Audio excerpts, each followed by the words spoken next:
ஏழை அரசு பள்ளி படிக்கிற மாணவர்கள் 2017-18 இந்த நீட் தேர்வுல 7 பேர் தான் 8 பேர் தான் தேர்ச்சி பெற்று மருத்துவரானாங்க.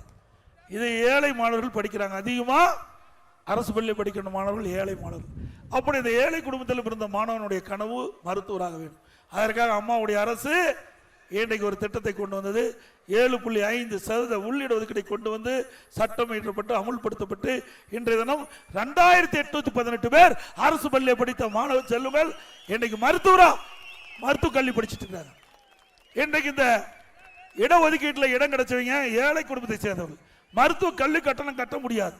உடனே என்னுடைய கவனத்திற்கு கொண்டு வந்தவுடன் அந்த இடஒதுக்கீட்டில் தேர்வு செய்த அந்த மாணவர்களுக்கு அந்த மருத்துவ கல்வி கட்டணத்தை அரசாங்கமே ஏற்றுக்கொள்ளும் என்று சொல்லி ₹1 செலவு இல்லாம இன்றைக்கு அந்த இடஒதுக்கீட்டில் தேர்வு செய்யப்பட்ட மாணவர்கள் இன்றைக்கு மருத்துவ கல்வியை பயின்று இருக்கிறாங்க. இது அதிமுக ஆட்சியுடைய சாதனை. எதற்காக சொல்லிட்டால் ஒரு அரசாங்கம் எப்படி செயல்பட வேண்டும் என்பதற்கு உதாரணமாக இருந்த அரசாங்கம் அதிமுக அரசாங்கம்.